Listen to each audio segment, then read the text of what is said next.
It's a mega news, a 6 News coming to you live from the 10th Avenue Extension, Greater Estate. My name is El Samuels. The news is also live on our social media handles, Facebook, YouTube, X on MBN 360. Now let's take a look at the headlines. Lands Ministry supports Blue Water Guards with motorbikes in Bole. In business, Ghana leads regulatory reforms but lags in market competition, World Bank. And on the international front, Spain to ban social media for minors under 16.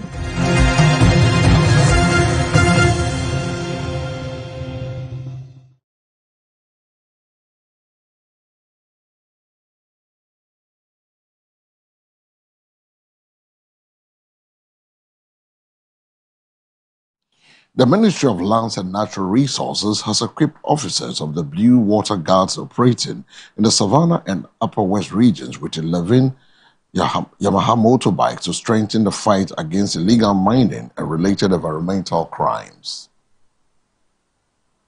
Speaking at the presentation ceremony, the Deputy Minister of Lands and Natural Resources and Member of Parliament for the Bole Bamboi, Yusuf Sulemana, noted that the motorbikes will significantly improve the mobility and operational efficiency of the Blue Water Guards in protecting Ghana's rivers and water bodies from the destructive effects of illegal mining, popularly known as galamsey.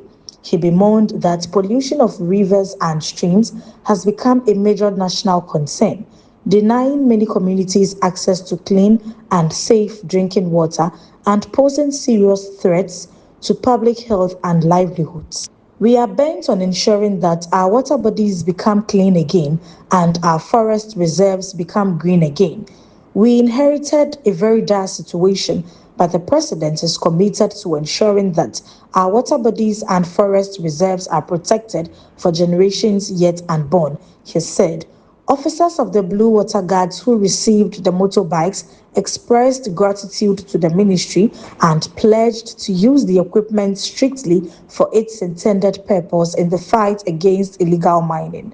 They, however, appealed for additional logistics, including boats and life jackets, to enhance their operations on water bodies.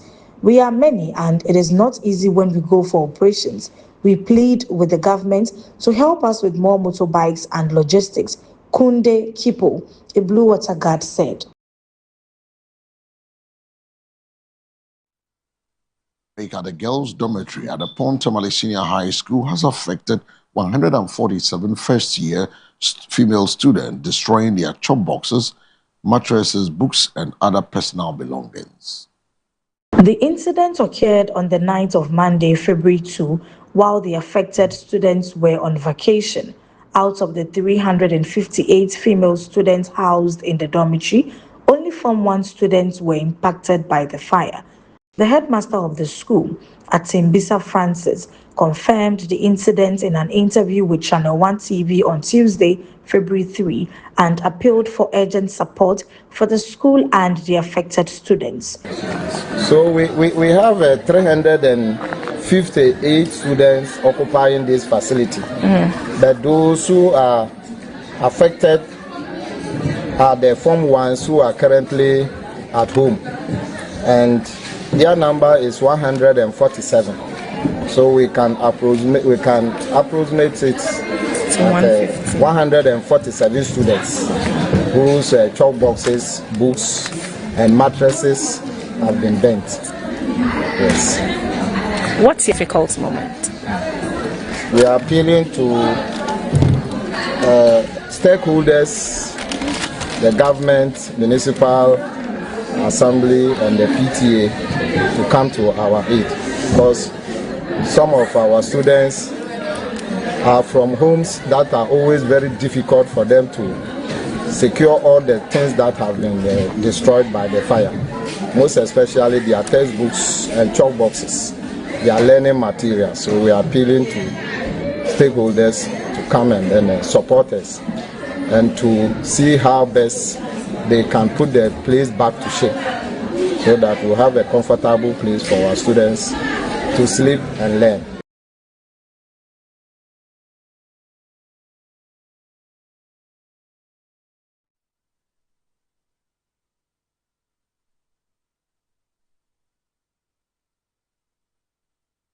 The economy under the President John Dramani Mahamad's administration, insisting that Ghanaians are yearning for what it calls a proven and competent leadership of the New Patriotic Party, the NPP.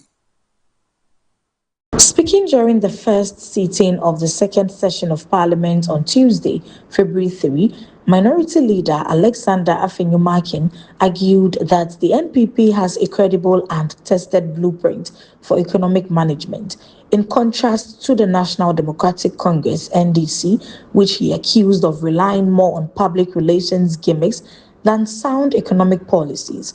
Ghana is crying out for bold, competent, proven leadership. The current administration, in our view, is failing to manage our economy with transformation in mind, failing to inspire confidence, and failing to uphold the dignity of our people, he said. According to the Minority Leader, the NPP is not merely an alternative political choice, but the solution Ghana needs to address its economic challenges, citing the party's track record in government. The New Patriotic Party is not just a political option. It is a singular solution Ghana requires. The records will bear us out. We showed that for 8 years under President Kufuor and under President Akufo-Addo's leadership, we led Ghana towards transformation until COVID struck. Against all odds, we put Ghana back on the path of recovery. Indeed, the NDC offers much more PR gimmick than proper management. The NPP offers a proven blueprint. History will ask what we built when Ghana needed us most. The solution is here, and the solution is us, he added. From the floor of Parliament, we go straight to the business desk, where Ghana is making progress in business readiness, but continues to grapple with efficiency challenge the World Bank has warned. At a high-level Be Ready working session in Accra on Tuesday, February 3, 2026, Subika Farazi, senior economist in the World Bank's Business Ready unit, outlined the country's strengths while pointing to areas requiring urgent reform.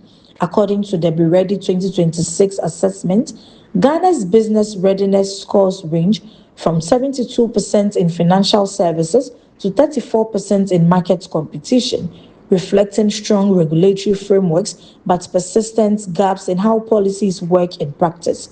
Comparing Ghana with regional peers, Farazi noted that regulation remains the country's strongest pillar.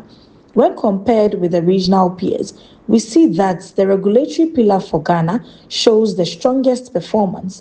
Even for public services pillars, Ghana's scores lag only behind Togo, outperforming the rest of the economy, she said. However, she cautioned that efficiency remains a drag on competitiveness. In terms of the operational efficiency pillar, Ghana's relative performance is not as strong as that of many peer economies, including Togo, Senegal, Cameroon, and Cape Verde, showing stronger scores in the efficiency pillar. At the topic level, Ghana performs well in financial services, labor, and business entry, placing among the stronger performers in the region. Overall, the business readiness of Ghana ranges from 72% in financial services to 34% in market competition. Ghana performs well in financial services and labor topics, and in fact, is in the top wind tunnel for labor, Farazi explained. International trade emerged as a key area where efficiency gains could deliver quick wins. Farazi cited clearance delays as a major bottleneck. For example, in Ghana, it takes an average 9 to 23 days for export and import clearance, which on average takes around 5 to 8 days in Cameroon. The working session brought together senior government officials, private sector leaders, and World Bank teams to examine constraints affecting food processing, light manufacturing, and trade facilitation priority sectors under the government's 24-hour economy program. The World Bank said the Be Ready findings provide granular, data-driven insights to support Ghana's reform agenda as the country seeks to improve operational efficiency, strengthen private sector growth, and enhance its competitiveness on the regional and global stage.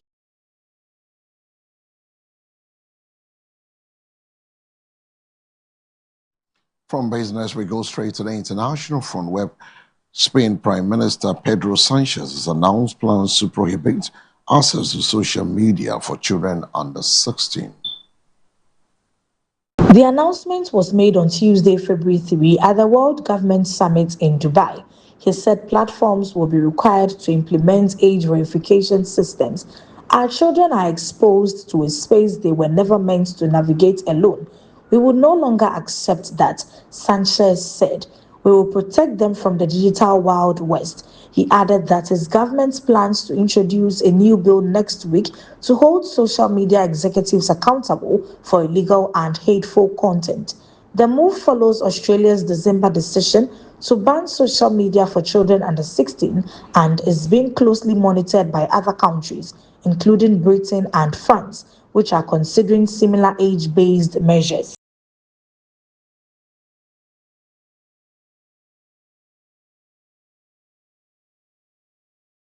And that brings us to the end of the Mega News at 6. But before, let's move straight to the Weather Center, bringing you the weather and its update for the next 24 hours with association with the Ghana Meteorological Agency.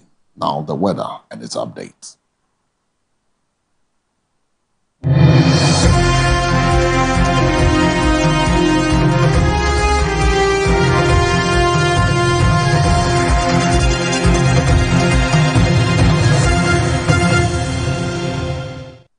On the weather table early this morning, patches of mist and fog are expected over part of the coastal forest and mountainous region, with a few areas along the west coast likely to experience rain. Sunny conditions will prevail through the afternoon across all sectors of the country. However, a few inland areas of southern Ghana may be affected by thunderstorms or rain, whilst part of the transition and northern sectors will continue to experience prevailing hazy conditions. On the temperature table for this morning, the coast will have a minimum of 23 and a maximum of 34. Forest, minimum 22, maximum 35. Transition, minimum 21, maximum 36 degrees. Northern sector, minimum 22 degrees, maximum 38 degrees. And that's the weather update for the next 24 hours. If there's any unforeseen changes, we'll get you updated. And that does it for this morning's weather updates. But before we take leave of you with a recap of the headlines.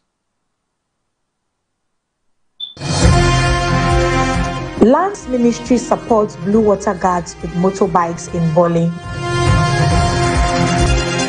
In business, Ghana leads regulatory reforms but lags in market competition, World Bank. And on the international front, Spain to ban social media for minors under 16.